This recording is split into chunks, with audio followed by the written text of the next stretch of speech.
episodes of horror with Donna and Eric. I'm Donna, and Eric is missing this evening. He is at Texas Frightmare. But I do have with me an author that will be at Texas AuthorCon and Book Festival, Matt Micheli. I hope I said your last name right. I know you've That told works me. for me. Hey, everybody. How's it going? Hey, Donna. Hey, it's good to see you again. Always a pleasure.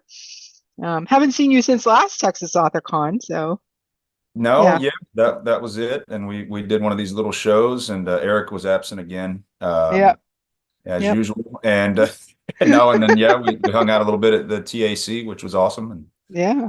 so looking Yeah, forward and to it again this year. you were wearing that shirt that you got on now at TAC last year. I Yeah, remember. I actually haven't changed. Oh, really? Same Oh. shirt since it's been a rough year. Been a rough Yeah. year, man. Well, make sure you take a shower at least. You can Yeah, put the same exactly. Yeah. clothes back on. It's a continuous walk of shame for me. Yeah, yeah. Same clothes as the night before. So just like last time, we have some fun little icebreaker questions for you. Um, so the first question is, who's your favorite Universal monster? Um, that's tough, man. Watched all those movies with my dad, uh, growing up. My God, and I know it's not a Universal monster. I want to say The Thing, the original with Mm, Matt Dillon playing the monster. Um, I don't know. I guess I'd go Wolfman, I think. Wolfman? Okay. Yeah, Yeah, great. Yeah, I think mine would have to be Frankenstein. Um, yeah, just because Eric and I recently read the book Frankenstein. It was my first great. time. Yeah, it was my first time reading Yeah, it, and everything you know about Frankenstein is a lie basically, yeah, because yeah. So I'm like, that's why he has to be like he just wanted a friend, man. Like he just wanted someone to hang out with. He wanted a girlfriend, that's yeah, all he wanted, you know. yeah, Um, so yeah. I He kind went of through a lot to get that friend, yeah, more than yeah. most. Yeah, exactly. So I'll have to go with the Frankenstein's monster. It's funny you say that. So that was the first horror book I've ever read, and I forget what age it was. I was real young, but I remember laying in my room reading that thing and feeling like it was such an accomplishment when I finished it because it's a pretty big book. Yeah. Um, but yeah, and that's an awesome book. It's a really, I mean, obviously it's a timeless classic and Yep. just continues, and they always come out with new versions of it, movies and everything. But I mean, Yeah. yeah, the classic, create a friend, try to make a friend, and things don't Yep. work out quite as well as you Yeah. hope. Exactly. So now, do you like fast or slow zombies? Um, well, I loved The Walking Dead, and those zombies weren't that quick. But the scarier ones, I mean, are the ones that are chasing you 28 days later style. Yeah. So if I'm going for a movie, if I'm looking at actual horror and being scared, obviously the faster ones are way more scary than the ones that are just stumbling around, dragging a leg, you know. Yeah. Yeah. Like if I have to fight them, I'm gonna go with the slow zombies. Yeah, if I had to choose, yeah. But if I'm watching them, I'm gonna go with the fast zombies, you know? Yeah. Yeah. Do you have a favorite zombie movie? It'd probably go back to 28 days later. 28 Days Later? And what was it, 28 weeks later after that, I think. Yeah. Both Yeah. both of those I thought were just really well done. Trying to think of the last zombie movie I've seen, maybe World War Z, and that was just, that was okay. Yeah, I'd go with those. Those were the scariest, most realistic, and the way people behaved was also, the psychology behind it, what would happen in these kind of situations, and you kind of see the best and the worst of people, of humanity, Yeah. during Yeah, tragedy. So you I sure thought that. do. What Yeah. about you? Um, so I like the more recent version of Night of the Living Dead, where they're Oh, in the mall. And another one that doesn't really get a lot of mention is Night of the Comet. I haven't seen that one. You I haven't haven't even heard seen that that one. one? No, that's a Yeah, good one. it's a really good one. It's like an 80s movie and Okay. um there's like, it's just great. And it's basically about a comet and the comet causes the zombies. Okay. So it's kind of a different like take on the zombies Yeah, yeah, for because sure. most zombies is like a virus of some sort or Yeah. some kind of contagion. But this was like a comic caused the zombies. Definitely check it out. So you went 80s. So those are more fun. I don't think of those as being exceptional movies like Night of the Living Dead and Part Two Yeah, of that with the punk rockers and everything. yeah, They're awesome. But yeah, I just wasn't thinking of them as the best. But the yeah. 80s, man, you can't beat them. Nope, not at all. So I've always thought that, a zombie story, it translates better on movie version. But within the last 2 years or last year, I've started reading zombie fiction, zombie books. Sure. And do you think that a zombie story is better suited to cinema or the written word? Have you read any zombie books? I think the last one I read was World War Z. And then I saw the movie and I thought the book was better than the movie. Um, which I mean, I guess I don't want to sound like that intellectual. It's like, oh, the book is so much better, but most of the time it is. Yeah, Um, that's really tough. Both have to be done right. If you get a yeah, good storyteller, he's going to be able to tell a good story about zombies. Um, and if you get, depending on who's making the movie, it could be a bust or it trash. could be really Yeah. good. Yeah, I mean that goes with any genre or topic, really, I guess. Yeah, I don't have a straight answer for you on there because that could go either way. Yeah, true. Yeah, I just always never thought of reading a zombie book. And actually, the first zombie book I read was Urban Gridlock by Jamie Hernandez. She was at TAC last year. Yeah. And I'm like, hey, this is pretty good. So then I started reading more zombie fiction, and I'm like, hey, these are It's a whole pretty darn thing. good. Yeah, Yeah. yeah, these are pretty good. So tell me, do you have a favorite cryptid or creature? I guess I'll add. Um, I mean, I've written a book about a chupacabra. I think those are pretty cool. I think so too. Yeah. But Sasquatch and Bigfoot. I mean, being a kid, my dad would always tease us about that kind of stuff. And then going back to werewolf, if it were a full moon, like all of us were scared to death to go outside, and my dad would scratch on the windows and do that kind of stuff. That's what was. That's awesome. So yeah, but favorite again, just because of I guess the nostalgia and thinking of my childhood, I'd go with werewolf. Nice, nice. Okay. Yeah. Yeah, I have to say the Poplik, either the Oh Poplik yeah. monster, Yeah. and I'm not saying that just because Eric wrote a book about it, um, but I like it because I think it's my favorite because it was one I wasn't really familiar with until I read Eric's book, and then I'm like, this is really fascinating. This is pretty cool. This No, and goat man. I had never heard of the cryptid until I read Eric's book. So Eric, so there's more history behind it. So Eric didn't just come up with this. He kind of wrote a Right. story. Oh, see, I had no idea. So Yeah. I thought it was just a new cryptid that came about. Yep. No, Yeah, it's that's interesting. definitely Yeah. a legend in Kentucky. Um, it's a The goat local man, he cryptid. just he just Yeah. gnaws on your clothes and stuff like, hey man, get away. Yeah. Eats everything, jumps on cars. Like, oh Yeah. man, Yeah. not as scary, but he's more annoying. Yeah. Yeah. Now, do you think creatures like Dracula and Frankenstein's monster, and you said werewolf, would you consider those cryptids? Because usually cryptids are like creatures I, that are like regional, because you have the chupacabra who's like from Texas, oh, Mexico yeah, area. I guess you're right. So werewolf, not necessarily, right? Because that's, I guess, more global. So then if we're going straight cryptid and no, definitely not Dracula or any of those guys. I was just thinking werewolf, the animal. Yeah. Um, I would go Bigfoot. Bigfoot. Yeah, I think the phenomena of Bigfoot is awesome. Yeah, I do Uh, too. I love Bigfoot. Plaster of Paris feet, footprints, and Yeah. we went through a town on our way back from Tennessee a couple of years ago. I think it's Fouke, Arkansas, I believe, and they've got the best Bigfoot museum Oh in the wow.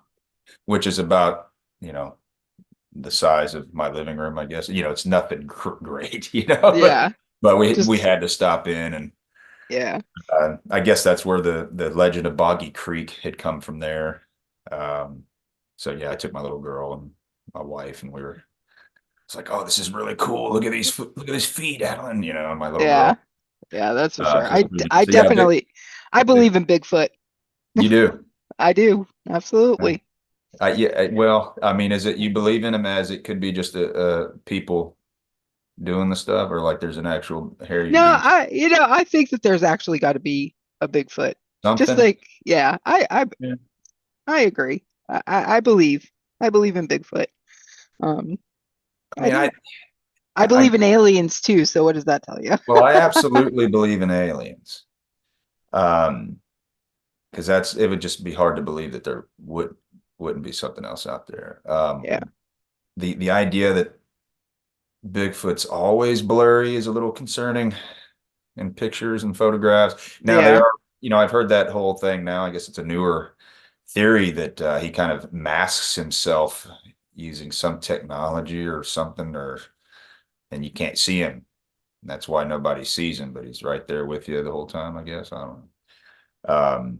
But again, the phenomena is cool. Um, Mm, I, you know, I guess I'm agnostic on it, right? So if I saw more evidence, then yeah. I could definitely believe it. But right now, I'm like, I haven't seen enough evidence to truly buy into it. Although I Yeah. like the idea, I think You it's like the idea. Yeah. yeah. It would, I mean, wouldn't it be awesome if they're like, holy cow, we got us a Bigfoot, and here it is, Yeah. the creature, and Yeah. he's like Yeah. Harry and the Hendersons, and he's I cool. love that movie. Yeah, I love Oh my Harry and the God. Hendersons. Yeah. Bigfoot, he's like, Oh I'm my just out God. here trying to like earn a living for my wife and kids. Yeah. Yep. Just trying to support my kids, man. Right. Yeah, man. Leave us alone. Get off my land. Yep. Yeah. Get off my front yard. Yeah. So out of all of your books, which one would you think would make a good show or movie? Um, I would go with well, when I write, I guess I'll say this. When I write, I'm always picturing it like a scene in a movie and the dialogue and everything. And sometimes my books kind of bounce around, but again, I'm kind of envisioning it as cinematic, I guess, if that makes sense. Yeah. So I think any one of them, could be adapted. I don't know how popular they would be. Now, as far as one that I think could really be awesome adapted would be probably 2 Minutes with the Devil. That's the one I was thinking. Yeah. Yeah, and I think you could probably have a whole series, and there's going to be a sequel to the book. Um, Kind of how the game has come back and gone viral all these years later. Now there's Oh, with that town. So you get some of the old cast that are back. Not everybody's still alive. But you kind of get to see where the cast, what they've done with their families and lives, and then a lot more flashbacks going in from the 80s and some 90s thrown in school days with the kids. But yeah, I mean, Stranger Things really did it right. They had all the nostalgia pieces. They hmm got the perfect cast, and the show just kind of came together in a way that most shows don't. So they kind of nailed it. But yeah, that would be the one. I think it'd be the most fun, and I think Yeah. there's a yeah that you could really continue with a lot of options and potential. But Yeah. I'd like to see the white too.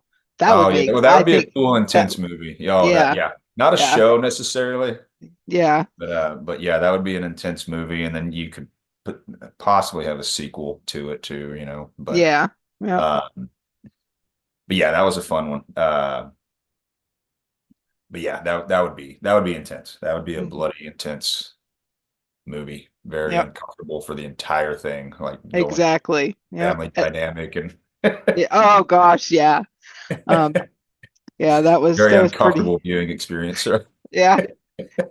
It's like, you know what? I'm just gonna go out in the snow because this woman here, I can't deal with her right now. I'm gonna take my chances out here. Yeah, Um, so Margot. Margot, yeah. Oh man, Margot. Um, do you have a preference between science fiction and fantasy? Um, I would go science fiction. I haven't read a Okay. lot of fantasy. And I'm not. It's just not for me right now. Now, 5 years from now, I may be way into it. I don't know. but I like science fiction and horror sci-fi. Hmm. Uh, and I've got an idea um, for a book. It's going to be really cool. It's going to be more horror sci-fi. Um, Ooh, yeah, so I'm excited about that one. Now, you got all these ideas and just finding time to actually sit down and do it. You know how it is. It's like I got yeah, this really great idea. It's been yeah, sitting there for years, but we'll yeah. see. All right. So speaking of ideas and all that, so Mhm. I have two of your covers here. We already talked about 2 Minutes with the Devil, and then Yeah, this is your most recent book release. I know you just sent the box, which is your chapbook, but we'll talk about that yeah, yeah, after. yeah. But Pornageddon, man, I gotta say, I loved it. Uh, Awesome. um, I was a little worried that it was just going to be all about the porn aspect. It But starts off hard and fast. Yeah. yeah, yeah. But quickly you bring these characters in that are just amazing, and I end up falling head over heels for Benny Yeah. Yeah. because I thought for sure, spoiler alert, I thought for sure that Benny was just going to be like this. Oh, I'm going to work for it. I can't remember the company's name. Um, but I'm going to go work for this company and I'm not going to help you and all this. But Benny, and plus his relationship with his parents, Hmm. like he's all like, oh, you guys are idiots and I can't stand being around you, whatever. So I'm like, I don't really like you, Benny. But then and Yeah. I'm like, Benny's a pretty stand up guy, you You know? realize who he is and why he is that way and Yeah. introverted and Yep. his parents are older. PC3, Patrick Harrison, he said that was his favorite character too. He goes, he loved the dynamic between him and his parents. Yeah. Um, he's kind of the most grotesque character, but Yep. but Yep. but He's like there's doesn't have great hygiene and I yeah. know the skin Yeah. dandruff and the Yeah. Gorbachev mark and the Yeah. dental hygiene, all that. Porn addiction, not fun. Yeah. Um, uh, but yeah, no, that was a really cool character. 'Cause once you kind of you build that humanity into him, and then all of a sudden he's a person, not just this gross guy, Hmm. and in his parents' home, working online and doing other things. Yeah. But yeah, he was fun. It's I'd say I've got a split. So people love D and people love Benny. Those are Yeah. the two more popular of the group. Well, I love D too. Yeah. I and the ending with the way that things go down. How that came together. Yeah. Yeah. Yeah. Yeah, that was great. Um, so what inspired you to write porn again? Uh, I don't know. I mean, it's hard to say where inspiration comes from, right? You just Yeah. we're kind of a vessel, so the idea just came to me, and it was at TAC that the idea came to me Okay. last year, and I remember talking to PC3 about it, and I kind of told him the idea, and he was like, "Sounds like a pretty cool idea." And then so I kind of thought about it here and there, and kind of worked on it in my head a little bit, and um, started getting it down finally, and then it started coming. I don't outline really. Now, toward the end, I kind of outlined and arranged certain chapters to fit better, um, that kind of thing. But I didn't really know where the story was going. I just would like a character would pop in my head, and I'd kind of go with this character, and then I'm like, toward midway, I'm like, how's this going to tie in? I don't know what these characters are going to do. So you can imagine the fun I had when I decided how that whole thing was going to end up. Uh, and I had some fun with that toward the end of the story. But yeah, I mean, where do ideas come from, right? I don't know. It Yeah. must have been something I've consumed or seen or heard, or everything in our environment and Yeah. experience kind of leads us to here and leads us to these ideas. I do think if you get to know me, I'm very like I kind of almost anti-tech with like short videos and reels, and they're terrible for our brains. And I'm always telling everybody, I'm like, get your kids off of that stuff, this and that. Yeah. But at the same token, I say there's obviously value to it. And like as horror writers, we need all this stuff, and Hmm. without it, nobody would know about us. But the whole social media and tech and short videos and that kind of thing, and then just thinking about the reach that porn has, um, if say the devil were to come and try to take over the world, I think porn would be a very strong tool for him to do so. Oh Uh, yeah, for sure. not, not, you get the people that are addicted to being online, and then you throw porn in and they just can't handle it. So that addiction it's with our phones and technology, we've got drugs and dopamine in the palm of our hands. We just press a button and it's there.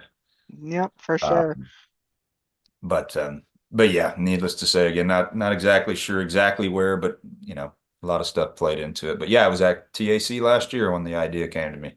Nice, nice. Yeah, it was a really great story, and the way things played out, the whole plot of what's happening, and Dee was a great character too, because this is just a guy who's unsure of himself too, like in his Oh yeah. interactions with the lady at the pharmacy. Hmm. He's like, I want to ask her out, but she's not going to like me, Yeah. and it's like, meanwhile, he's got this other woman, I forget the fluffer's name there, Shayla. Jayla, and she's Shayla. like she's like all about him, and he's like, nah, you know, Yeah, had enough of you. I yeah, need yeah, a real woman. yep. Um, So you yeah, did that was a lot of really, fun. yeah, you did a great job with the characters. Oh, And then thank you. was it Roy? Yeah, Roy. Roy, I thought for sure he was going to go down the path of no return, you Yeah. know, um, but he kind of like got himself out of it. He was like, I'm going to do this for my family. I got to defeat Yeah. this. This is, I got to get these people together and help me save the world, you And he know? was a good guy. He was just Yeah. addicted to one particular starlet, Yeah. Yeah. starting to destroy his life. But, I've never experienced one, but some people have that religious moment or something that where it just hits them out of nowhere, and then all of a sudden it's like it's a life-changing moment. Again, I'm kind of agnostic on all of that. So, I'm not if something happens to me someday, I'm gonna be like, holy crap, okay. I was very skeptical, but now I get it. Yep. But yeah, so Roy's a normal guy, kind of a cool guy. You don't really know a whole lot about him, but Hmm. I did that with intent. And I like the Benny and Roy dynamic too. Yep. Yep. You kind of learn more about both of those guys. Yeah. Um, but yeah, it was definitely fun to write. And once everything came together and the title finally came to me, I didn't know what I was going to call it for the longest time. And then that just came to me at some point, and I was like, "That's it. That's the winning title." And then uh, Kay Trap Jones at Evil Cookie, I kind of working with him. He's a very specific type of artist, Hmm. and he's awesome, but he's got a very specific style. So my initial idea for the cover, I kind of sent it to him, and I was thinking like, how is this going to come out though? It's a little more minimalist, not necessarily something that I've seen him do. And then I guess it must have been 2 or 3 in the morning. I woke up with the kind of the concept for the cover with the church and the Bella Jane behind it. Kind of just I did a really terrible sketch of what I had in mind and sent him a picture. And then he like comes back with this, which was just awesome. And then we're like, how can we make it more? It's like, yeah, how can we? Let's get some more saliva coming down the tongue around it, and oh no, he killed it though. I was very very happy. And again, it was fitting at his style too, and I think he was Yeah. pretty happy with it. But Yeah, I love the covers that K-Trap does. yeah, it's very All of the Evil Cookie covers, they he's all look wow. similar. You can tell at a glance. You don't even have to read the Oh cover, no, but if it's his. it's his, it's It's an Evil Cookie. Um, so yeah, I like his style. I yeah, really he, do. he he nailed it, man. He nailed it. Yeah, It came out great. Everybody loves it, so yeah. it's So you awesome. were talking, one of our next Oh, questions yeah. is to tell us about new projects that are coming out. And you mentioned in the email you had sent me that Yeah. this the box was just released and it's a series of chapbooks. So why don't you tell us about that? So I basically there's some short stories of mine that I'm very fond of. That were part of anthologies and stuff years ago, but maybe didn't get a whole lot of exposure. Just the anthology didn't take off, whatnot. So I thought these stories were fitting of standalone chapbooks. And little chapbooks, they're the little 4x6 Hmm. booklets. And I guess there used to be guys called chapmen that would have these books in their pockets and they would sell them on the streets. And that's where the chapbook Huh, term came from. Uh, interesting. yeah, it's kind of cool to figure it out because I was like, what the heck is a chapbook? That's a chapter. So the box is the first one. It's one of my favorite stories. It's about a this comedian Ron that was a like a headlining big time comedian, but through just bad luck and terrible decisions because he's kind of an asshole, he finds himself working as a birthday party clown for hire. Oh, that's gonna go And wrong. balloon, yeah, he's doing balloon animals and stuff at birthday parties for kids, and his AC doesn't work in his car. His life is just miserable. He doesn't see his daughter, his grandkids. His ex-wife is a bitch. Oh, what his life is just terrible. He's an alcoholic. So when he's thinking life can't get any worse, he comes home to find this mysterious black box. It's a black wooden box sitting at his doorstep. Um, he takes it inside. He figures out how to open the thing up. Um, Needless to say, the box isn't just a normal box. Mm, Um, so without giving too much away, because it's a short story, yeah. he's either got, he's got the option of really drastically improving his life or being an asshole and just completely destroying his life. So it's kind of, and then, it's a little raunchy. He's kind of an Andrew Dice Clay almost type comedian. Nice. Okay. Um, So he's just kind of an asshole, like I said. It's a little sexual, a little raunchy, funny, and there's some gory moments in there too. But I bounce back and forth in this from when he was a headlining comedian battling hecklers to the clown. So there's kind of a then and now kind of thing that goes back and forth. So that's the first one. Really, sorry, long-winded story, but awesome story. One of my favorites that I've written. The next one is going to be called, or it is called The Call Center. So you've got the box, then you've got the call center. Um, and that's loosely based off of my experience at a call center. Oh, those are horrible places to Oh work. my God. Well, this one was, we got people riding on scooters, ping pong tables, you get free lunch, we got kegs of beer for after work. So cool. So cool. Now get into your cubicle and dial, get those dials. So it's loosely based on that, and there's basically something terribly wrong with the particular call center that this guy gets hired at. So there's, Wow. gory and horrific. And then the final story of the chapbook series is called The Locket, and it's basically, let's just say it's a ghost story. There's something entity in this particular locket that this little girl finds. Um, and basically bad things happen. Just say that. But All again, three of my favorite short stories are about 33 pages if you were printed in a normal size book, 7,500 words or so. So probably, an hour read, maybe, if right. that. Yeah, Uh, cool. I have the box loaded up on my Kindle already, so I'll be yeah, reading that soon. I meant to get it to you sooner. And then I was like, oh crap, today's the talk with Donna. So I sent it over. But yeah, it's fun. It's a short story, so it's Yeah. not going to get a whole lot, but the response so far has been pretty good for it. Yeah. Yeah, so we'll see Oh, what that's happens. cool. But yeah, so Um, those are the next. nice, nice. Any other bigger projects that you got working on right now? Um, in my head, uh, I've got the sci-fi horror book. Okay. Um, and that one's going to be really cool, as if my other ones aren't. They're always really cool, I guess, when you start. Everything's really cool. I agree. I Excited enjoy about. your writing, so Oh, thank you.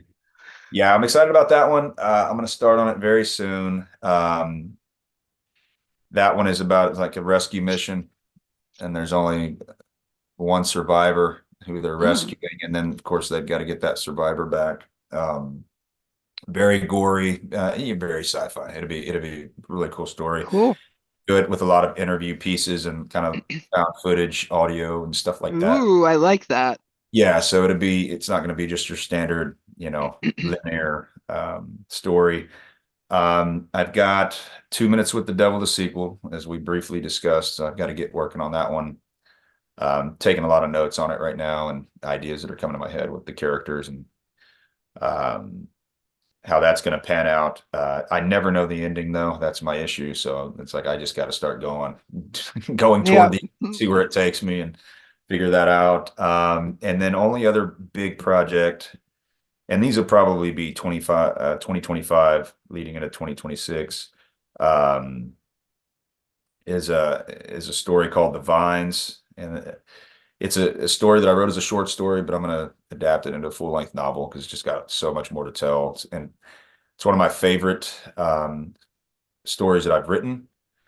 It's also one that I wrote for a particular anthology, but it wasn't what they were going for, I guess. So it's Okay. again probably my favorite story out of all of them that has never been published.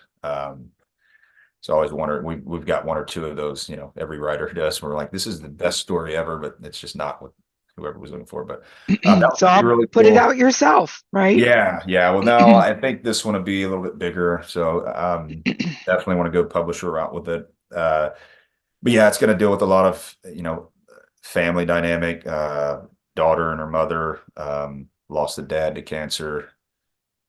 Daughter's trying to figure out who she is. She's a teenager trying to figure out her identity, doesn't know, as most of us are. We don't know who we are at that age.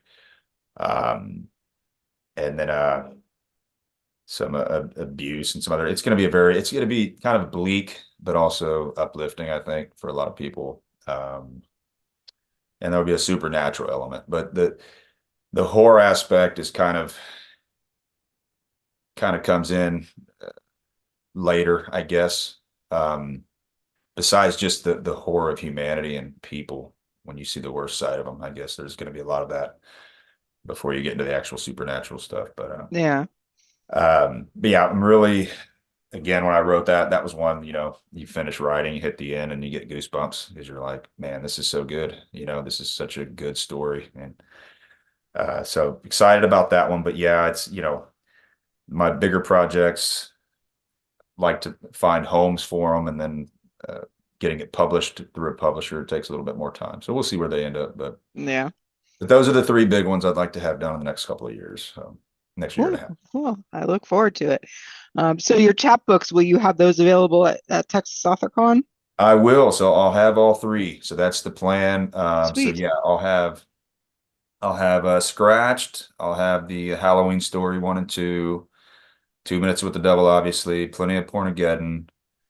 I'll have the white. So Yeah. I'll have pretty much everything I've written. And then y'all have my little chapbooks, and they're gonna all look so cool because they're very uniform. We're going same color scheme, fonts, everything. So that Ooh, only the image will change. So each cover you'll be able to say that belongs with that series. So nice, nice. excited about it. And I don't know, are you familiar with Mike Salt, the Yep. author? Mhm. He's designing the covers for me. Oh, nice. That Okay, guy, yeah, he's a man of many talents. He's a character. cool. Yeah, I read his book, The Hollow or Hollow, Mhm. whatever is first in that series that he has. uh, Some Is it town. is it the Hollow? It might I be the Hollow. I think So The Hollow was the first one. Yeah. yeah, he's got a few, and there's been some that have been re-released. He the one with the green cover, Things End Horribly. You Yeah. see them Uh, floating around? yeah. So he designed that cover, and I reached out to him. I was like, "Man, this is one of the coolest covers I've seen. It's just different, and that green really catches you." And he's like, "Yeah, man, I did it myself. If you ever need a cover, just hit me up." And I've got my folks that I use Right. for all my other stuff, but I was like, "This would be cool. I'll just do this little 3 series project with Mike." And he's Huh. he's he's a he's a he's something. He's a cool guy. Yeah. Yeah. I follow him on like Instagram and TikTok. So yeah, I know Mike Salt. You know me, I know everybody. Oh yeah, I figured you did. I wanted to ask if John back from Blanco County. Oh yeah, Oh yeah, yeah, yeah. oh yeah, I know that. Yeah, I've read him before. Yeah. Yeah. Yeah. So besides coming to Texas AuthorCon, where can people find you? Um, do you want my physical address or I'm I just mean, kidding. yeah, I'll take it. Dox me. Uh, Google Map with my house. Like, oh shit, Donna, don't do that.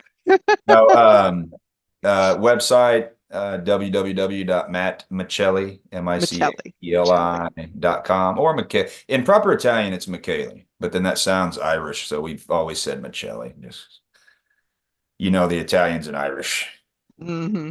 and we'll go there. Uh, so yeah, mattmicheli.com, Instagram, Matt Micheli author, Facebook, Matt Micheli author, TikTok, Matt Micheli author. Um, yeah, please connect. Always happy to connect and meet Yeah, people, great. like-minded individuals in the community. This indie horror community is really cool, you Yeah. know. But Yeah. So yeah, we'll have links to Matt's information, all of his socials, and his Amazon author page in the description of the video. And we will also have a link to the Eventbrite for Texas AuthorCon and Book Festival. It is a free event, but if you get a ticket through Eventbrite, you will be registered for some prizes, I've been told. Um, so yeah, Matt, it's always a pleasure. Looking forward to seeing you in a couple months. July is coming up. It's going to be yes, super, super hot because it's later in the month, and I'm not yeah, looking yeah. forward to that. All you It's Texas already people, hot. It's I don't, already hot, Donna. Well, we I were don't, talking about it earlier. It's like, oh boy, yeah, I don't be know a how good you one. guys do it. But yeah, Um, so yeah, if y'all go to the event, please come by the table, say hi, grab a sticker or bookmark, or just flip me off, tell me I suck. That's also welcomed. that works too, right? Yeah, and the chapbook series, the box is obviously on Amazon, but if you want to pay less, it's at Godless also. Oh, Uh, okay, great. All so yeah, right. 99 cents on Godless. So Okay. but yeah, grab a copy and have some fun with it. And yes, come by, say hi. Looking forward to seeing you guys out at the event. Yeah, yeah, it'll be a great Fun. time. So thank you all for joining us again. Matt, thank you for joining me. Yeah, thank you. And maybe next year Eric will actually join your I interview. won't hold my breath. We'll see. Yeah. All right. Thanks a lot, Thanks, Donna. everybody. Thank you.